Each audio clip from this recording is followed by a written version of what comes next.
Hello students, কি অবস্থা তোমাদের? আজকে হচ্ছে আমরা ভেক্টরের আরেকটি নতুন ক্লাস শুরু করছি। আমরা গত ক্লাসে দেখেছিলাম হচ্ছে ভেক্টরের উপাংশ। হ্যাঁ, উপাংশটা দেখেছিলাম। আজকে আমরা আরেকটি নতুন টার্ম দেখব হচ্ছে অভিক্ষেপ, এবং এর সাথে দেখব হচ্ছে ভেক্টরের উপাংশের প্রয়োগটা দেখব আমরা। হ্যাঁ, দেখো, অভিক্ষেপ। অভিক্ষেপটা মূলত কি? ও, আমরা একটু ভেক্টরের উপাংশটা আগে একটু মনে করে নেই। ভেক্টর উপাংশটা কি ছিল আমাদের? ধরো উপাংশটা ছিল, ধরো এটা একটা আমাদের মেইন ভেক্টর। দুঃখিত,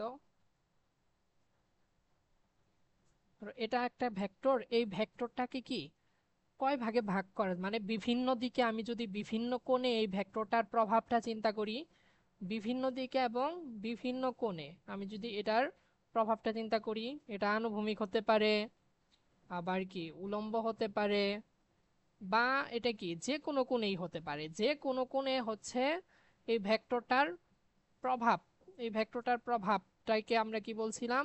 উপাংশ। মানে একটা ভেক্টরকে যত ভাগে ভাগ করা যায়। প্রশ্ন হতে পারে একটা ভেক্টরকে আসলে কত ভাগে ভাগ করা যায়। একটা ভেক্টরকে কি অসংখ্য ভাবে কিন্তু ভাগ করা যায়।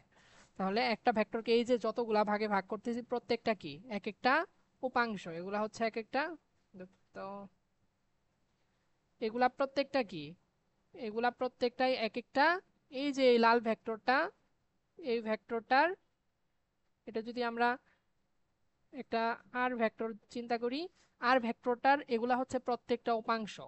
এখন আমাদের আরেকটা নতুন টার্ম আসতেছে হচ্ছে অভিক্ষেপ। আসলে অভিক্ষেপটা কি? ধরো আমরা স্লাইডে যাই, দেখো, অভিক্ষেপটা হচ্ছে,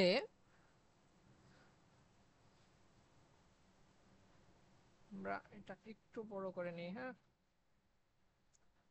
অভিক্ষেপটা হচ্ছে, ধরো এরকম ভাবে একটা লাঠি রাখছি আমি, এই লাঠিটার উপর থেকে ঠিক লম্বালম্বি, উপর থেকে সবসময় কি, উপর থেকে আমি যদি একটা লাইট ফেলি এর উপর, এটা আনুভূমিক মানে ভূমিতে যতটুকু অংশে একটা ছায়া পড়বে, ওই অংশটাই কি, ধরো এটা কতটুকু ছায়া পড়তেছে, এই দেখো এখানে দেওয়া আছে ছায়াটা কতটুকু, এই যে এতটুকু ছায়া। তাহলে ভূমির এতটুকু ছায়াটার এই যে অংশটাকেই বলা হচ্ছে কি, এই অংশটাই হচ্ছে অভিক্ষেপ। তাহলে তুমি হচ্ছে একেবারে সোজাসুজি উপর থেকে যখন হচ্ছে তুমি লাইট ফেলতেছো, তখন এটা ভূমিতে যতটুকু অংশ হচ্ছে কি ছায়া পড়তেছে, ওটাকেই বলা হচ্ছে মূলত অভিক্ষেপ। তাহলে দেখো তো, লাঠিটা যদি এরকম একেবারে সোজাসুজি না থেকে যদি হচ্ছে আড়াআড়ি থাকতো, যেমন ধরো এই যে এখানে, এটা কি লাঠিটা আড়াআড়ি শেষ, কিন্তু আমার লাইটটা কোন দিকে থাকবে? লাইট কিন্তু সবসময় কি সোজাসুজি লম্বালম্বি আড়া উপর দিক থেকে থাকবে। হ্যাঁ, তাহলে দেখো তো এবার ছায়াটা কতটুকু হবে? এবার কিন্তু ছায়া পড়বে এই যে এইদিকে। তাহলে আমাদের অভিক্ষেপ কতটুকু? অভিক্ষেপ হচ্ছে তাহলে এতটুকু। তাহলে দেখো তো এখানে লাঠিটা কিন্তু বড়, তাই না? এটা কি লাঠিটা কোন বরাবর আছে দেখো তো, এই যে এটা যে ছায়াটা, এটাকে কিন্তু আমরা কি ভূমির সাথে তুলনা করতে পারি? অতিভুজ তো সবসময়ই বড়, এটা যেহেতু 90 ডিগ্রি, এটা হচ্ছে কি 90 ডিগ্রি, তার মানে কি অতিভুজ সবসময় বড়। এখানে কি হচ্ছে দেখো তো, এখানে আমার যে ছায়াটা পড়তেছে তার চেয়ে কিন্তু আমাদের লাঠিটা কি বড় ছিল, তাই না? কিন্তু এর আগের ক্ষেত্রে কি ছিল, ঠিক যতটুকু লাঠি ছিল ঠিক ততটুকুই কিন্তু ছায়া পড়ছিল, কিন্তু লাঠির চেয়ে কি কখনো বড় ছায়া পড়া সম্ভব? এটা কিন্তু সম্ভব না। এটা কখন সম্ভব হতো? যদি ধরো এই লাইটটা একেবারে সোজাসুজি না এসে যদি আমি লাইটটা এদিক থেকে ধরতাম, তাহলে কি ছায়াটা এরকম ভাবে পড়তো, কিন্তু ওইটা কিন্তু অভিক্ষেপ হবে না। অভিক্ষেপ কি হবে? তুমি ঠিক যদি উপর দিক থেকে তাকাও, উপর দিক থেকে তাকালে হচ্ছে তুমি লাইটটাকে যতটুকু দেখতে পারবা, বা হচ্ছে তুমি যদি একটা লাইট ফেলো, তাহলে এটা ভূমিতে যতটুকু ছায়া ফেলবে ওটাকেই কি অভিক্ষেপ বলা হচ্ছে। এখন একটু চিন্তা করো তো, এটা কেমন হতো যদি হচ্ছে লাঠিটা সোজাসুজি এরকম থাকতো, মানে যদি সোজা থাকতো লাঠিটা, তাহলে কি হতো? ধরো কাছে আছে, দুঃখিত, তুমি ভালোভাবে আঁকা একটু। ধরো এরকম একটা লাঠি আছে,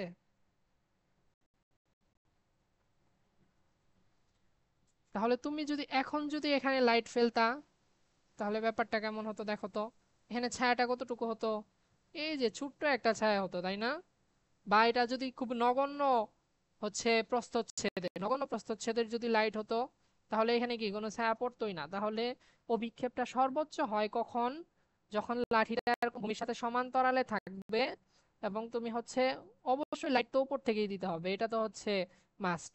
অভিক্ষেপের জন্য সব সময় লাইটটা উপর দিকে দিতে হবে, বা তুমি এরকম একটা চিন্তা করতে পারো যে তুমি উপর দিক থেকে তাকাচ্ছ, সোজাসুজি উপর দিক থেকে তাকাচ্ছ, তাহলে যখন ভূমির সমান্তরালে থাকবে তখন হচ্ছে তুমি অভিক্ষেপটা সর্বোচ্চ দেখতে পারবা। আর যখন এটা ভূমির সাথে লম্ব থাকবে, দেখো তো, এটা যদি ভূমি হয় তাহলে এটা কি, এটা হচ্ছে লম্ব। ভূমির সাথে যখন লম্ব থাকবে তখন হচ্ছে কি অভিক্ষেপ হবে সর্বনিম্ন। তাহলে অভিক্ষেপ আর হচ্ছে আমাদের উপাংশের মধ্যে কিন্তু একটা মিল আছে। মিলটা হচ্ছে আমরা যখন উপাংশ দেখছিলাম, দেখো, আমরা যখন উপাংশ দেখছিলাম, উপাংশটা কি ছিল? আমরা যখন আনুভূমিক উপাংশটা বের করছিলাম, আনুভূমিক উপাংশ, আনুভূমিক উপাংশটা কি ছিল? আনুভূমিক উপাংশটা কিন্তু এটা যদি থিটা কোণে হয় তাহলে আনুভূমিক উপাংশটাও কিন্তু কি এটাই ছিল। দেখো তো, আমরা যদি এটা চিন্তা করি তাহলে এটা কি, এটা যদি হয় আমরা আর, তাহলে দেখো তো এই যে এই অংশটা কতটুকু ছিল, এটাও কিন্তু আসলে ছাই, হ্যাঁ, মানে ছায়ার মতো তুলনা করতে হবে, মানে লাঠিটা এরকম কতটুকু ছিল, যখন এখানে আসলো আমি এত, এখানের প্রভাবটা কত দেখতে পাই, এটা কত, cos থিটা, তাই না? এটা কিন্তু cos থিটা। এটা এমনিতে যদি তুমি ত্রিকোণমিতিক অনুপাতে বের করো তাহলেও কিন্তু এটা এটাই হবে। ধরো আমরা ধরে নিলাম কি এই ছায়াটার দৈর্ঘ্য যদি আমরা a ধরে নেই, তাহলে আমরা বের করতে চাচ্ছি কি a এর মান, তাহলে এটা কার সাথে সম্পর্কিত হবে? দেখো তো, আমাদের অতিভুজ জানি এবং হচ্ছে ভূমিটা জানি, তাহলে এটা কোন অনুপাত হবে? এটা হবে cos থিটা। উপর হচ্ছে ভূমি, নিচে হচ্ছে অতিভুজ। তাহলে দেখো তো এর মান কত, এর সমান হচ্ছে আর cos থিটা, তাই না? ঠিক একইভাবে এটাতেও কি হবে, অভিক্ষেপের ক্ষেত্রেও কি সেম। অভিক্ষেপটা আমরা হচ্ছে যখন উপাংশটা বের করতেছি, উপাংশ বিভিন্ন দিকে হতে পারে, উপাংশ বিভিন্ন দিকে হয়, উপাংশ হচ্ছে বিভিন্ন দিকে হবে, তাই না? কিন্তু আমাদের অভিক্ষেপটা কি, অভিক্ষেপটা হচ্ছে শুধুমাত্র ভূমি বরাবর হয়, এটাই হচ্ছে উপাংশ এবং অভিক্ষেপের মধ্যে পার্থক্য। তোমাদের ম্যাথে হচ্ছে একটা ভেক্টর এরকম আরো ডিটেইলস আলোচনা থাকবে, ম্যাথে একটা ভেক্টর চ্যাপ্টারই থাকবে, হ্যাঁ। এখন আমরা হচ্ছে প্রাথমিক ধারণাটা দিয়ে দিলাম অভিক্ষেপটা কি, আর অভিক্ষেপ এবং উপাংশের মধ্যে পার্থক্যটা আসলে কি, ক্লিয়ার? এখন দেখো অভিক্ষেপটা, আরেকটা উদাহরণ আমরা দেখি। দেখো, আমরা অভিক্ষেপ যখন বের করব তখন আমাদের দুইটা জিনিস খেয়াল রাখতে হবে, একটা হচ্ছে কার অভিক্ষেপ,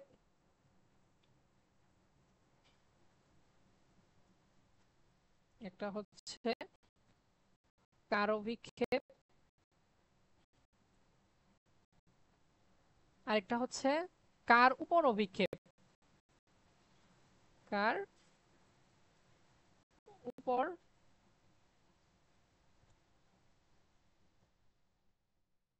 সরি, অভিক্ষেপ, কার উপর অভিক্ষেপ। দেখো, আমরা অভিক্ষেপটা কি বলছি, অভিক্ষেপটা আমরা সবসময় চিন্তা করব, আমরা যার অভিক্ষেপ বের করব, যার, যার অভিক্ষেপ বের করব তার একেবারে সোজাসুজি উপর থেকে আমরা দেখব, বা উপর থেকে একটা লাইট ফেললে যেটা হচ্ছে কি ছায়াটা ফেলবে। দেখো তো, ঠিক উপর থেকে যদি এই যে বিয়ের জন্য, বিয়ের জন্য যদি আমরা এরকম ভাবে উপর থেকে তাকাই তাহলে আমরা কেমন অংশ দেখতে পাবো? আমরা দেখতে পারবো কিন্তু এই যে এরকম একটা অংশ দেখতে পারবো বিয়ের, এই যে এতটুকু অংশ দেখতে পারবো, এটা কার উপর?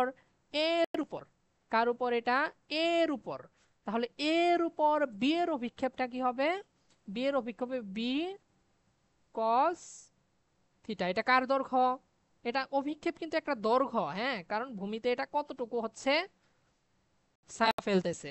তাহলে দেখো তো, এই যে এতটুকু দৈর্ঘ্য, কারণ এটা তো একটা দৈর্ঘ্য হবে। তাহলে এটা হচ্ছে বি এর অভিক্ষেপ কার উপর? এর উপর। যার অভিক্ষেপ, যার অভিক্ষেপ সে থাকবে হচ্ছে কজের সাথে।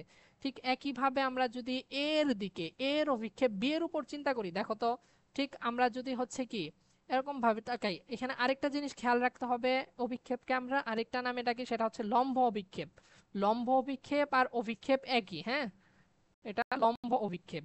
তাহলে যার উপর অভিক্ষেপ, একটা হচ্ছে কার অভিক্ষেপ আর একটা হচ্ছে কার উপর অভিক্ষেপ, যার উপর অভিক্ষেপ তার উপর হচ্ছে আমরা যে এই যে লম্বটা আঁকবো, অভিক্ষেপ, যার অভিক্ষেপ বের করতেছি তার শীর্ষবিন্দু থেকে, মানে উপরের বিন্দুটাকে, লম্বটাতে থেকে যে অভিক্ষেপ মানে লম্বটা আঁকবো সেটা যার উপর অভিক্ষেপ তার উপর কি হতে হবে, লম্ব হতে হবে কিন্তু। তাহলে অভিক্ষেপ আর লম্ব অভিক্ষেপ একই কথা। তাহলে দেখো তো আমরা যদি এর অভিক্ষেপ বি এর উপর, এর অভিক্ষেপ বি এর উপর নির্ণয় করতে চাই, তাহলে এর শীর্ষবিন্দু থেকে অবশ্যই কি বি এর উপর একটা লম্ব আঁকতে হবে। লম্ব, এটা কার অভিক্ষেপ, এর অভিক্ষেপ, এর অভিক্ষেপ বি এর উপর। তাহলে এতটুকু অংশের দৈর্ঘ্যটা কত হবে, এ কস থিটা। ক্লিয়ার? এটাই হচ্ছে কি আমাদের অভিক্ষেপের ধারণা। তাহলে আমরা অভিক্ষেপের ধারণা বুঝতে পারলাম।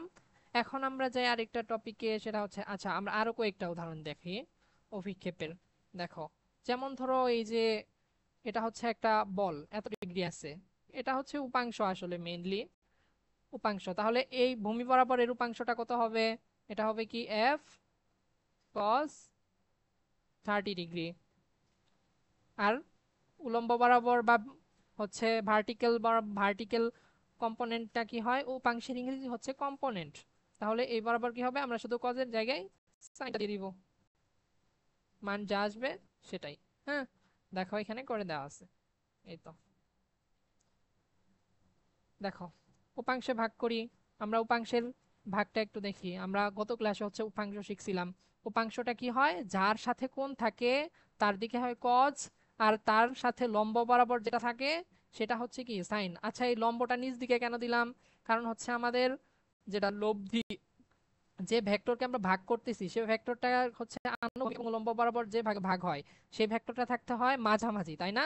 তাহলে এটা যদি কজ হয় তাহলে এর লম্ব বরাবর কোনটা, কয়টা আছে, এদিকে আছে, আবার হচ্ছে এদিকেও আছে। কিন্তু আমাদের এই ভেক্টর যেহেতু মাঝামাঝি থাকতে হবে, আমরা পরবর্তীতে আরো বুঝাবো এগুলা কেন মাঝামাঝি, কিন্তু আপাতত বলে রাখতেছি এটা হচ্ছে মাঝামাঝি হবে। তাহলে এটা কি নিচের দিকে, তাহলে এটা কি হবে মিলে দিয়ে, এটা হবে 10 cos 50, আর এটা কত হবে 10 sin 50, তাই না? দেখো এখানে করে দেওয়া আছে, এটা হচ্ছে এদিক বরাবর আর এটা কোন দিকে, এদিকে বরাবর। হ্যাঁ, আরেকটা দেখি। এবার দেখো এটা উপরের দিকে আছে, তাহলে আনুভূমিক বরাবর কোনটা, এটা হচ্ছে কি তো,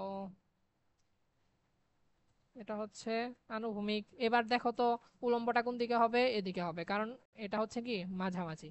তাহলে এটা দেখো তো কত হবে 10। দেখো, যার সাথে কোণ তার সাথে আমরা কি নিতে বলছি, কজ নিতে বলছি, যার সাথে কোণ তার সাথে হচ্ছে কজ। তাহলে এদিকে কি হবে, এদিকে হবে এবার কজ 60, এটা কি হবে সাইন 60। ক্লিয়ার? এটা হচ্ছে আনুভূমিক, এটা হচ্ছে উলম্ব। এরপর দেখো আমরা হচ্ছে ভেক্টরের প্রয়োগে যাই, সরি আমরা হচ্ছে উপাংশের প্রয়োগে যাই।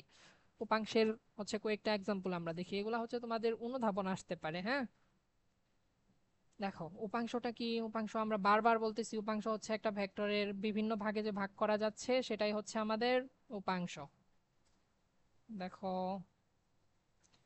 দেখো আমরা কয়েকটা উদাহরণের মাধ্যমে দেখাই। উদাহরণটা হচ্ছে উম, ধরো আমরা একটা ট্রলি ব্যাগ, তোমরা নিশ্চয়ই ট্রলি ব্যাগ চেনো তাই না? ট্রলি ব্যাগ হচ্ছে হুম, আচ্ছা তোমরা দেখো তো ট্রলি ব্যাগ হচ্ছে টানা সহজ নাকি ঠেলা সহজ? তোমরা মেইন সাধারণত কি করে থাকো, কোনো একটা বস্তু যখন এক জায়গা থেকে এরকম কোনো একটা বস্তু যদি নিয়ে যাও, তোমরা কি করো, এটা কি টানো নাকি ঠেলো? তোমরা কিন্তু হচ্ছে হয়তো বা খেয়াল করো নাই, কিন্তু তোমরা কি, তোমরা কিন্তু এই বস্তুটাকে অবশ্যই ঠেলো না। ঠেলাটা কিন্তু কঠিন হয়। তোমরা কি করো, এটাকে টানো কিন্তু, মানে আমরা এটাকে টানি। কেন টানি ওইটা একটু আমরা হচ্ছে উপাংশের মাধ্যমে বোঝার চেষ্টা করি। আসলে আমরা না জেনেও কিন্তু আমাদের হচ্ছে জীবনে হচ্ছে ভেক্টর গুলাকে প্রয়োগ করি, আমরা বিভিন্ন জিনিসগুলাকে, ফিজিক্সের বিভিন্ন জিনিস আসলে না জেনেই প্রয়োগ করে ফেলি। আমরা আজকে একটু জানার চেষ্টা করি এটা আসলে আমরা হচ্ছে ঠেলি না কেন আর টানি কেন। হ্যাঁ, দেখো দুঃখিত, আমরা কেন এটাকে হচ্ছে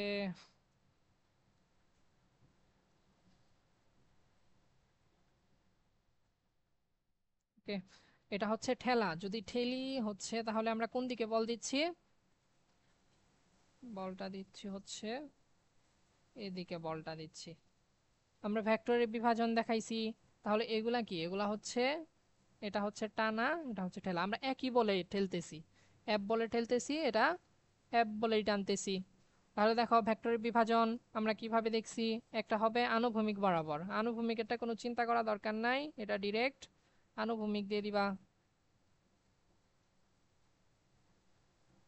কি দাও, আনুভূমিক বরাবর কোন দিকে হবে তাহলে, এদিকে হবে তাই না। তারপরে উলম্ব বরাবর কোন দিকে হবে এখানে বলো তো, এটা কি এর সাথে যদি লম্ব হয় এটা এই দিকে হতে পারে একটা, মানে এদিকে হওয়া সম্ভব, দুঃখিত, এদিকে হওয়া সম্ভব, মানে এদিকে হওয়া সম্ভব উপরের দিকে, আবার নিচের দিকে হওয়া সম্ভব, কিন্তু এখানে কোন দিকে হবে বলো তো, এখানে কি নিচের দিকে হবে, কারণ আমাদের এই যে যে ভেক্টরটার বিভাজনটা করতেছি, আমরা তো ভেক্টরের বিভাজন দেখাইছি, ওইটা হবে কি এই দুইটা ভেক্টরের মাঝামাঝি স্থানে। আমরা ধরে নিচ্ছি এই যে আমরা যে ঠেলতেছি এটা, এটাকেও এটাকে, এটা কেমন হবে, এটার যদি বিভাজনটা করি, একটা হবে আনুভূমিক, আনুভূমিক এটা দেখা, এটা দেখো তো, আরেকটা কই হবে উপরের দিকে, কারণ হচ্ছে আমাদের যে ভেক্টর বিভাজন করতেছি ওটা কি মাঝামাঝি থাকতে, মাঝামাঝি থাকতে হয় ওইটা। দুঃখিত, দুঃখিত, ওইটা হচ্ছে মাঝামাঝি থাকতে হবে। দেখো আমরা চিন্তা ধরে নিচ্ছি যে এটা হচ্ছে ভূমির সাথে কত ডিগ্রি কোণে আমরা ঠেলতেছি, আমরা থিটা কোণে ঠেলতেছি। হ্যাঁ, তাহলে আমরা ভেক্টর বিভাজন হচ্ছে উপাংশ সূত্র থেকে কি জানি, তাহলে এটা কি হবে, এটা হবে যার সাথে কোণ সে হচ্ছে কজ, আর হচ্ছে এর সাথে যেটা লম্ব সেটা হবে সাইন।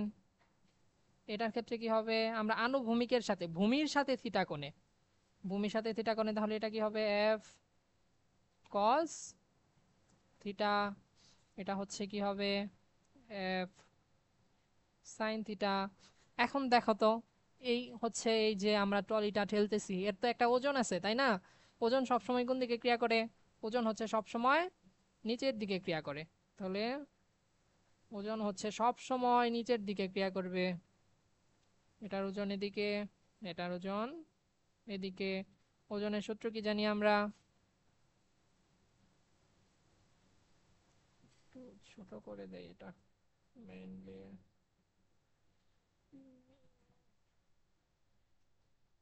ওজন কি জানি আমরা এমজি তাই না, এটা কি জানি এমজি। আমরা কিন্তু হচ্ছে গত ক্লাসে ভেক্টরের স্থানান্তর দেখাইছি, ভেক্টরের মান এবং দিক সেম রেখে, মান এবং দিক, মান এবং হচ্ছে মান এবং দিক যদি সেম রাখি, ডিরেকশন যদি সেম রাখি, তাহলে ভেক্টরের আমরা কি স্থানান্তর করতে পারি তাই না। এই ভেক্টরটাকে আমরা স্থানান্তর করে কই নিয়ে যেতে পারি, এই যে এখানে কিন্তু নিয়ে যেতে পারি, বা স্থানান্তর করার দরকার নেই, আমরা এখানেই রাখি, সমস্যা নাই।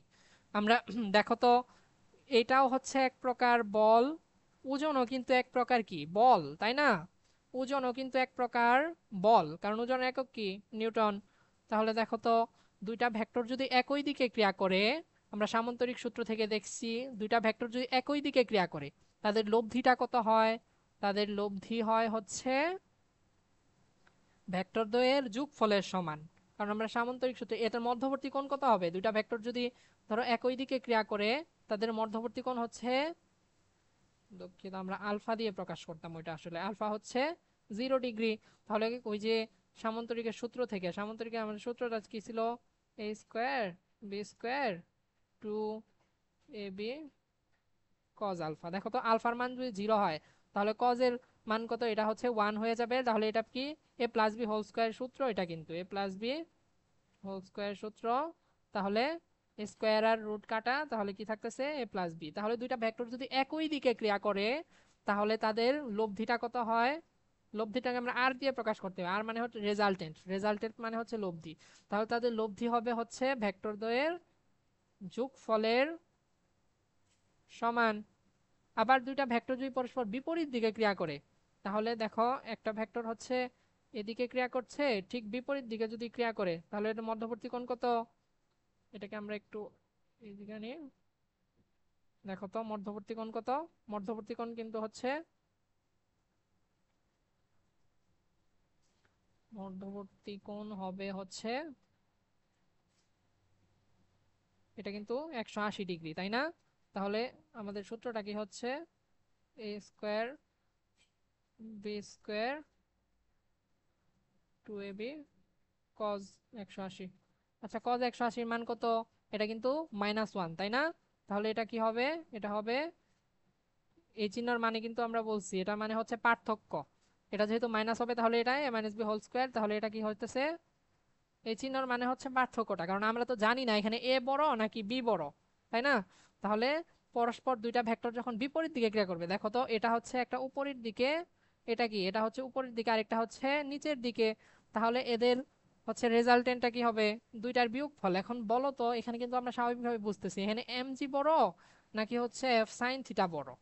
আচ্ছা, যেটা বড়, ধরো এদিকে আমি 10 নিউটন বলে টানতেছি, এদিকে কি বলে টানতেছি, এবার 5 নিউটন বলে টানতেছি, তাহলে এটার রেজাল্টেন্ট কত হবে? আমরা বলছি দুইটার পার্থক্যের সমান, তাহলে রেজাল্টেন্ট পার্থক্যের সমান এবং কোন দিকে হবে? যে ভেক্টরটা বড়, যে মানটা বড় দিক হবে সেদিকে।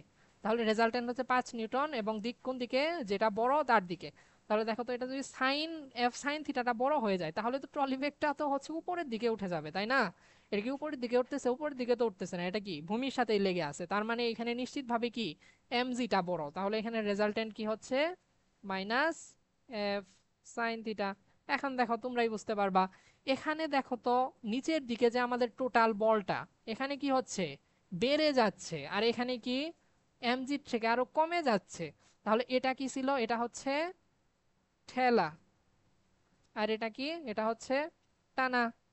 এখন তোমরাই বলো, ঠেলা সহজ নাকি টানা সহজ? তাহলে কোনো একটা বস্তুকে অবশ্যই ঠেলার চেয়ে টানাটা সহজ, কারণ এখানে কি আমাদের যে হচ্ছে কার্যকর ওজনটা, টানাটা কি হলো তাহলে আমাদের সহজ হলো, কারণ এখানে আমাদের যে কার্যকর ওজনটা তা কিন্তু কমে যাচ্ছে। ক্লিয়ার?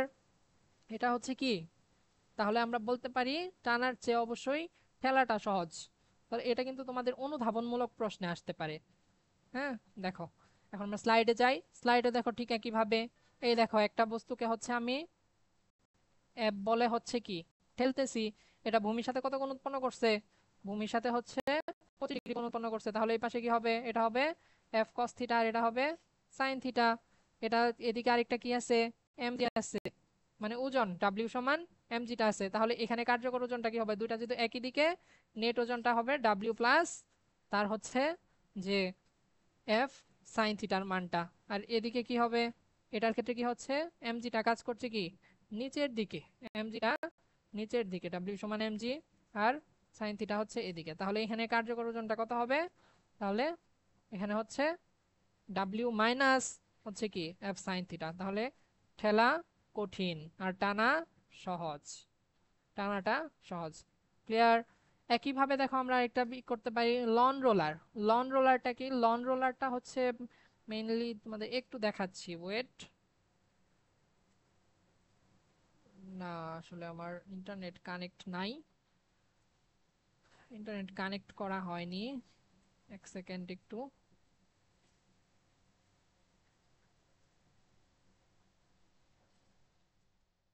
আমরা লন রোলারটা একটু দেখাই।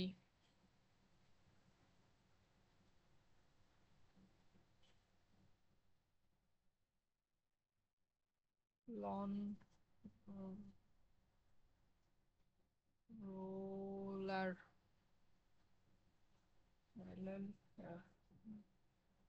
লন রোলার, এই যে দেখো, এই যে যেগুলা হচ্ছে লন রোলার,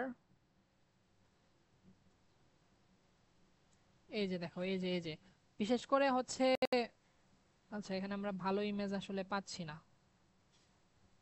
এই যে এগুলাকে হচ্ছে লন রোলার বলে, কিন্তু এটা তো হচ্ছে যান্ত্রিক। এই যে ধরো, এই যে এমন। আচ্ছা, তোমরা হচ্ছে ক্রিকেট খেলায়, আমরা এখান থেকে চলে যাই। তোমরা ক্রিকেট খেলায় হচ্ছে যখন দেখো পিচ পরিষ্কার করে, ক্রিকেটের পিচ পরিষ্কার করে, তখন দেখবা এই যে এরকম একটা পিচ হচ্ছে, মানে হচ্ছে সমান করে, হ্যাঁ, পিচ যখন সমান করে এরকম একটা হচ্ছে একটা ভারী একটা জিনিস থাকে, এরকম একটা হচ্ছে রোলার থাকে। ওই রোলারটা কি কি হচ্ছে এরকম ভাবে টানা হয় বা ফেলা হয়। এরকম ভাবে ধরো এখানে একটা হাতল থাকে, হাতল দিয়ে এটাকে এই যে এরকম ভাবে টানা হচ্ছে বা ঠেলা হচ্ছে, এটা হবে হচ্ছে কি এরকম, বা এটা হচ্ছে ঘাস কাটার এটার মতো হচ্ছে ধরো এই যে এরকম একটা জিনিস থাকবে, মানে ভারী একটা জিনিস থাকবে যাতে হচ্ছে সারফেসটা কি সমান হয়। ঠিক একই ভাবে দেখো যখন আমি টানতেছি অ্যাপ বলে যখন টানতেছি, তখন এদিকে কি হচ্ছে, এটা যদি ভূমির সাথে কোণ হয় থিটা, তাহলে এটা হচ্ছে app cos theta, sine theta. তাহলে কার্যকর ওজনটা কি হয় আমার, কার্যকর ওজন হচ্ছে এটা হচ্ছে ডাব্লিউ, তাহলে W minus F sine theta. আর এখানে যখন ঠেলতেছি আমি, যখন ঠেলতেছি তখন আমরা কিন্তু ভেক্টর স্থানান্তর দেখাইছি, দেখো এখানেও বিভাজন করা যে কথা, এটাকে সরিয়ে মান এবং দিক সমান রেখে কি এখানেও আমরা আনতে পারি, কোনো সমস্যা নাই। তাহলে দেখো তো এটা কি, এটা হচ্ছে, এটা যদি ভূমির সাথে কোণ থিটা হয় তাহলে হচ্ছে F cos theta F sine theta, তাহলে এখানে কার্যকর ওজনটা এটা হবে। তাহলে দেখছো আমরা সেম বলেই যদি হচ্ছে ঠেলার চেয়ে টানি, সেটা হচ্ছে আমাদের অধিকতর সহজ হবে।